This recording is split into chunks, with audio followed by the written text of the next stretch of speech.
kind of buttering type but still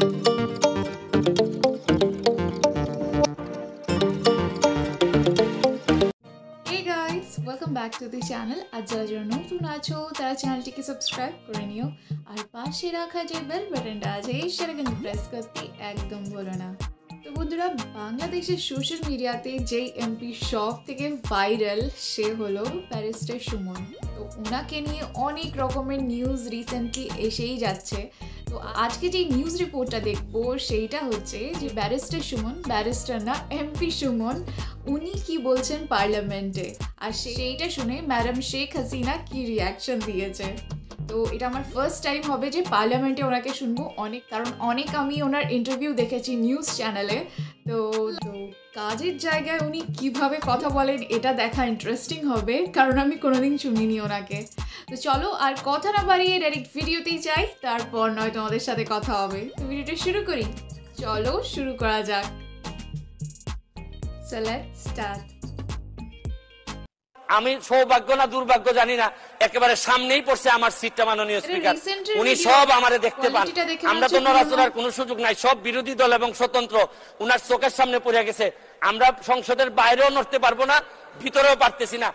মাননীয় speaker, আমরা মহান সংসদের কথা বলি। মহান সংসদে সব সময় মহান কাজ হয় না মাননীয় স্পিকার। আমি মহান সংসদে এসে প্রথমেই আমার যে জিনিসটা নিয়ে খুব কষ্ট হয়েছিল মাননীয় স্পিকার, এই সংসদেই এই জায়গাতে বসেই ইনডেমনিটি বিল, ইনডেমনিটি অর্ডিন্যান্স করা হয়েছিল আমাদের জাতির জনক বঙ্গবন্ধু শেখ মুজিবুর রহমানের এই হত্যার বিচারের প্রক্রিয়া বন্ধ করার জন্য। এই সংসদেই বসে, এই মহান সংসদে, মহান সংসদকে কলঙ্কিত করেছিলেন এইখানেই বসে সংসদ সদস্যবৃন্দ। আমি একটা জিনিস পরিষ্কার করতে চাই মাননীয় স্পিকার, আমরা যারা স্বতন্ত্র নির্বাচিত হয়েছি আমাদেরকে অনেকেই জিজ্ঞেস করেন যে আমাদের অবস্থানটা কি। আমি এই মহান সংসদে পরিষ্কার করতে চাই মাননীয় স্পিকার যে আমরা হচ্ছে গিয়ে বিরোধিতা করব সরকারের। আমি ব্যক্তিগতভাবে বলতে পারি বিরোধিতা হবে সরকারের, কিন্তু একটা বিষয়ে আমরা এক অভিন্ন, মুক্তিযুদ্ধের সপক্ষ এবং বঙ্গবন্ধু শেখ মুজিবুর রহমানের ব্যাপারে আমরা এক অভিন্ন। এই ব্যাপারে আমাদেরকে আলাদা করে দেখার কোনো সুযোগ নাই মাননীয় স্পিকার। মাননীয় স্পিকার, আমি আমার এলাকা, প্রথমে আমার এলাকা দিয়ে শুরু করতে চাই মাননীয় স্পিকার, হবিগঞ্জের চুনারুঘাট মাধবপুর। আমি দুঃখের সাথে বলতে চাই মাননীয় স্পিকার, বাংলাদেশের বিভিন্ন জায়গায় বঙ্গবন্ধুর নামে বিভিন্নভাবে স্থাপনা তৈরি হয়েছে, বড় বড় স্থাপনা, কিন্তু আমার এলাকায় এত দীর্ঘদিন যাবৎ আওয়ামী লীগ ক্ষমতায় থাকার পরেও এখন পর্যন্ত বঙ্গবন্ধু বা তার পরিবারের নামে একটা বড় স্থাপনাও তৈরি করা হয় নাই মাননীয় স্পিকার। আমি নিজে অল্প অল্প কয়েকটি ব্রিজ নিজের টাকা দিয়ে জননেত্রী শেখ হাসিনা এবং বঙ্গবন্ধুর নামে কয়েকটি ব্রিজ তৈরি করেছি, এবং আমার এলাকার যারা কৃতি সন্তান ছিলেন তাদের নামে ব্রিজ তৈরি করেছি। আমাকে অনেকে বলেছেন যে আপনি টাকা পান কোথায়।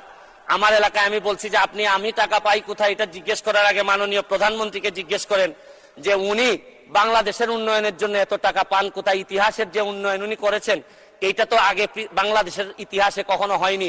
আমি একটা জিনিস বিশ্বাস করি, আপনার হৃদয়ে যদি দেশপ্রেম থাকে এবং আপনার রক্তের মধ্যে যদি বাংলাদেশের জন্য কিছু করার ইচ্ছা থাকে, তাহলে টাকা কোনো সমস্যা হয় না মাননীয় স্পিকার। এটা প্রমাণ করেছেন আমাদের জননেত্রী শেখ হাসিনা, এটা প্রমাণ করেছেন যে চাইলেই এই দেশকে বহুদূর নিয়ে যাওয়া সম্ভব মাননীয় স্পিকার।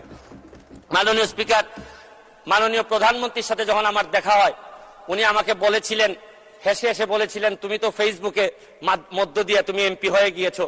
আমি একটা জিনিস পরিষ্কার করতে চাই আজকে মাননীয় স্পিকার, যে আমি ফেসবুককে ব্যবহার করে হয়েছি, কিন্তু একটা জিনিস, বাংলাদেশটাকে যিনি ডিজিটাল বাংলাদেশে রূপান্তরিত করেছেন, আর এইটার প্রোডাক্ট হচ্ছে গিয়ে আপনার ফেসবুক।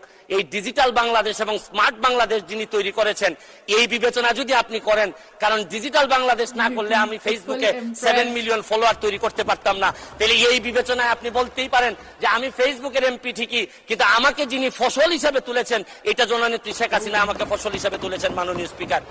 মাননীয় স্পিকার, এই ফেসবুককে ব্যবহার করে আমি অসঙ্গতির কথা বলেছি। এই ফেসবুককে ব্যবহার করে আমি ফুটবলে নিয়ে মানুষকে মাঠে নিয়ে গেছি, এবং আমি মাদক মুক্ত সমাজ ব্যবস্থার কথা বলেছি।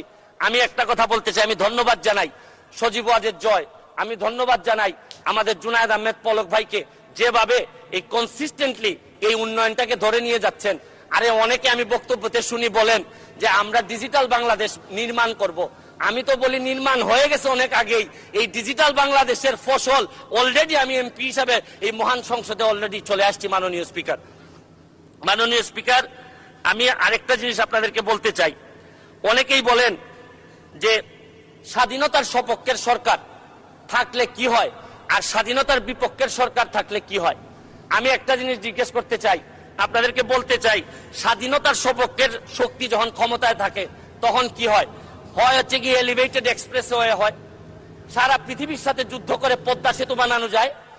আপনি দেখেন এই রূপপুর পারমাণবিক কেন্দ্র বানানো যায়, টানেল বানানো যায়, মেট্রো রেল বানানো যায়। আমি এয়ারপোর্টে এবং ধন্যবাদ জানাই মাননীয় প্রধানমন্ত্রীকে, ফুটবল খেলায় যখন ফরিদপুরে যেতাম, মাদারীপুরে যেতাম, আমার সারা দিন কেটে যেত।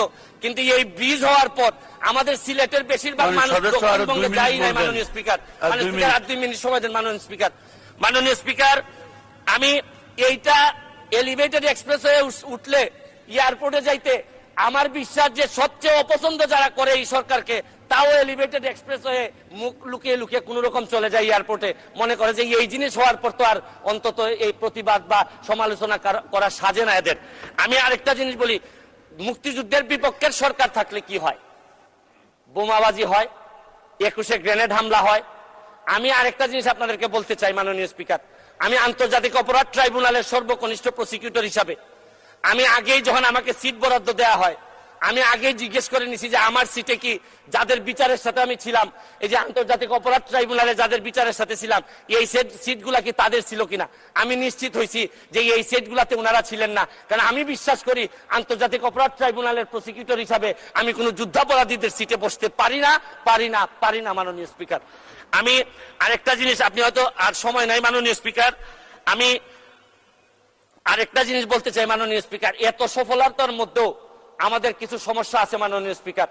দ্রব্যমূল্যের অবস্থা খুবই খারাপ মাননীয় স্পিকার। আমাদের ব্যাংকগুলোর অবস্থা খারাপ মাননীয় স্পিকার। আমরা টাকা পাচার কোনোভাবে রোধ করতে পারতেছি না মাননীয় স্পিকার।